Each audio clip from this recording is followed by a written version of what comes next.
চাকরি ফিরিয়ে দেওয়ার দাবিতে দ্বিতীয় দিনের মতো প্রধান কার্যালয়ের সামনে অবস্থান আল আরাফা ইসলামী ব্যাংকের চাকরিচ্যুত কর্মকর্তাদের।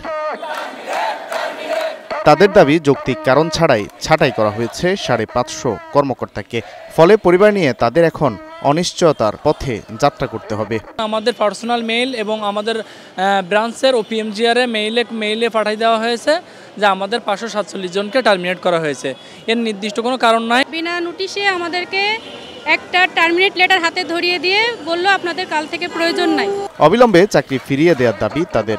চাকরিতে পুনর্বহাল না করা পর্যন্ত আন্দোলন চালিয়ে যাওয়ার ঘোষণা দিয়েছেন চাকরিচ্যুতরা।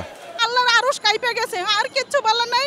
আমরা এই টার্মিনেট উড্ড করে আমরা পুনর্বহাল চাই। আমাদেরকে যোগ্যতা প্রমাণ করার জন্য এই আমাদের মূল্যায়ন পরীক্ষাটা নেওয়া হয়েছে, কিন্তু এটাকে ইস্যু করে আমাদেরকে টার্মিনেট করা হয়েছে। আমরা এর আগেও আমরা প্রেস ক্লাবের সামনে আমাদের মানববন্ধন কর্মসূচি করেছি, কিন্তু আমাদেরকে কোনো প্রকার আশ্বস্ত করেনি। আমাদের চাকরি যতক্ষণ না পুনর্বহাল হবে আমরা এখানে অবস্থান করব, এই রাজপথ আমরা ছাড়ব না। যদিও এর আগে এক সংবাদ বিজ্ঞপ্তিতে ব্যাংক কর্তৃপক্ষ জানায় 2021 সাল থেকে বিভিন্ন সময়ে নিয়োগ পাওয়া এসব কর্মকর্তাদের নিয়োগ যথাযথ নিয়ম মেনে হয়নি।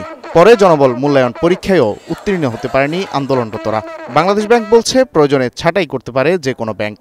ব্যাংকগুলো তাদের নিজস্ব স্ট্র্যাটেজি অনুযায়ী ব্যবসা করে এবং সেই ব্যবসায়িক প্রয়োজনে কি পরিমাণ লোকবল লাগবে সেটা তারাই নির্ধারণ করে।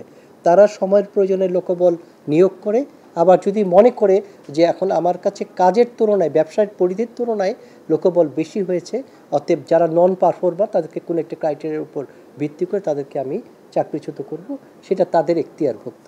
এবং সংক্ষুব্ধ যারা চাকরিচ্যুত হয়েছে তারা যদি সংক্ষুব্ধ হয়ে থাকে প্রচলিত আইনে তারা ব্যবস্থাও গ্রহণ করতে পারে। 2023 সালের বার্ষিক প্রতিবেদন অনুযায়ী ব্যাংকটিতে মোট কর্মীর সংখ্যা 5768 জন। ওই বছর ব্যাংকটি 234 কোটি টাকা মুনাফা করেছিল। Walid Sakib, star news, Dhaka.